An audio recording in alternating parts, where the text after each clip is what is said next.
इथे मी अंडे बॉईल करायला घेतले आहेत. त्यानंतर मी कांदा, टोमॅटो, हिरवी मिरची कट करून घेतली आहे. पुदिना, कोथिंबीर घेतली आहे. गरम मसाला घेतला आहे. आलं लसूण घेतला आहे. त्यानंतर मी तांदूळ घेतले आहेत. आपण इथे बासमती राईस यूज करूया. आता मी 10 मिनिट तांदूळ भिजत घालत आहे. त्यानंतर आपण आलं लसूणची पेस्ट बनवून घेऊया. यामध्ये मीठ आणि पुदिनाचे 4-5 पानं कोथिंबीर ॲड करूया. एका साईडला आपण तांदूळ बॉईल करून घेऊया. यामध्ये तमालपत्र, पुदिनाचे पानं ॲड करूया.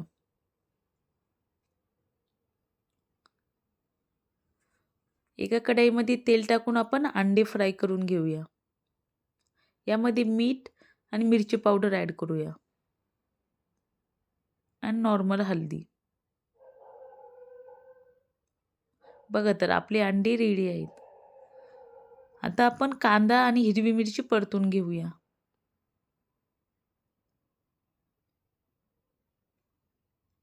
कढीपत्ता ॲड करूया.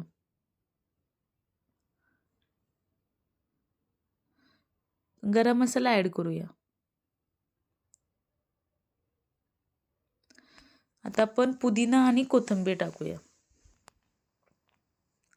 टोमॅटो पण टाकूया.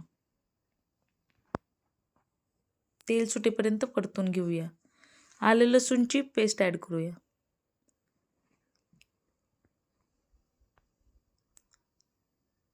तर यामध्ये लकी बिर्याणीचा मसाला यूज करते.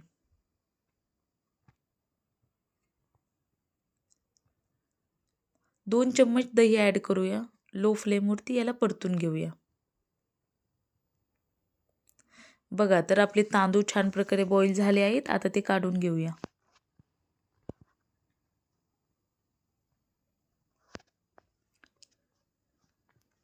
आता आपण यात तांदूळ ॲड करूया. परतून घेऊया. आता आपण फ्राय केलेले अंडे ॲड करूया. त्याला परतून घेऊया आणि 10 मिनिट लो फ्लेमवरती ठेवूया. झाकण ठेवायचे. बघा 10 मिनिट झाले आहेत. आपली अंडा बिर्याणी छान प्रकारे शिजलेली आहे. एक एक तांदूळ मोकळा दिसतोय. चला तर तुम्हाला ही अंडा बिर्याणी आवडत असेल तर तुम्ही ही रेसिपी नक्की ट्राय करा. तुम्हाला ही नक्की आवडेल. Thank you.